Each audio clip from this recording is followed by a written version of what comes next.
invisible virus spread from one country to another country in an unstoppable manner. So far, COVID-19 outbreak has spread to all continents except Antarctica. Obviously, China is not the only victim of this disaster. What will humans do when this century plague sweeps the globe?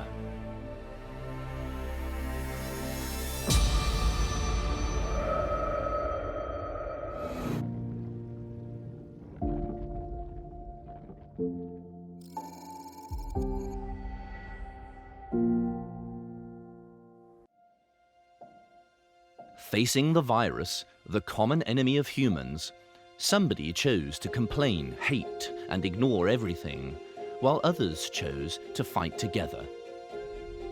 My understanding of this disease, I know that it's possible to stop, it's possible to win this battle.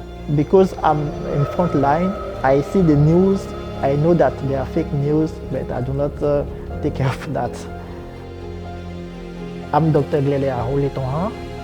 I'm from Benin Republic in West Africa.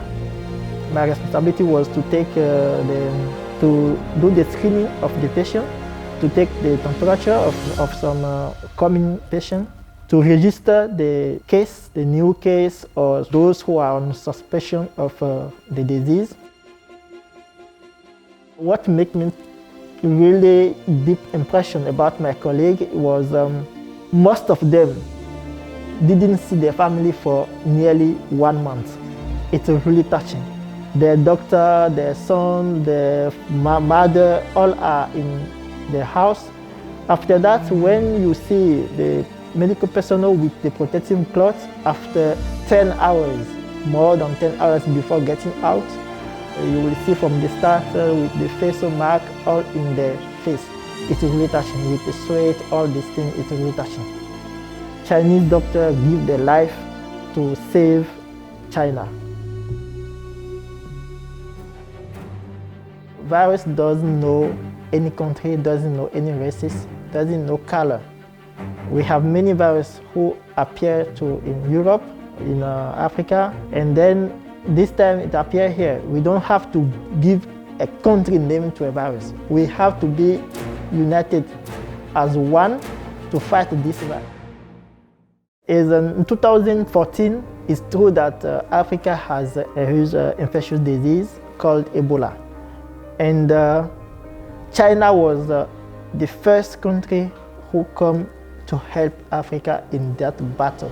So those are the staff who give me the motivation to say, if China, I know if it happened to my country, Benin, Chinese people, Chinese government should be the first country who support us.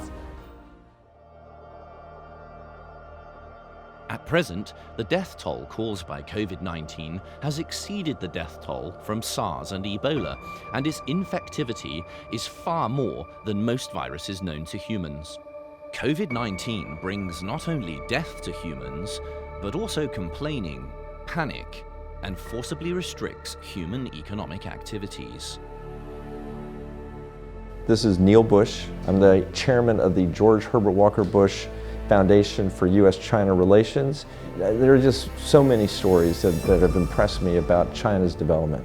First of all, it'd be hard for me to criticize China's system that has been so successful over the past 40 years in achieving amazing goals of lifting people out of poverty, creating jobs, giving people opportunities they couldn't ever have imagined.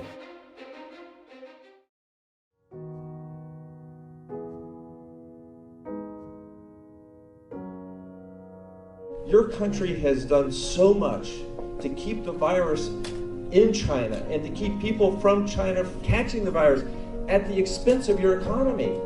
And if this virus ever gets into the United States, it's hard to imagine the United States being able to muster the courage to say, okay, we're going to shut our economy down for like 4 or 5 weeks, because we don't want people to get sick.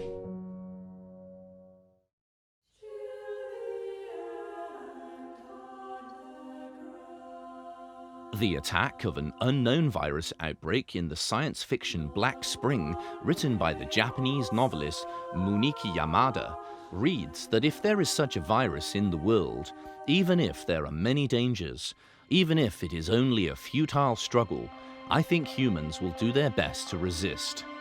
In the spring of 2020, this is no longer science fiction, but the reality we are faced with. I'm Marianne Fredericks. I am a Common Councilman in the City of London, and I am Chairman of the Health and Wellbeing Board. The speed that China has actually dealt with the issue has shown the rest of the world what we need to do.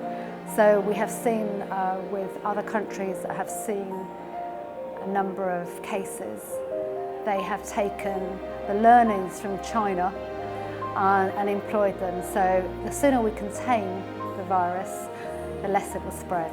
It will show that we need to work together if we're going to solve the problem that we all face. So I hope that by coming together we will resolve more than just this issue. We'll hopefully address all the other really pressing issues that we face globally. We're all in it together. We are one people. We are one world.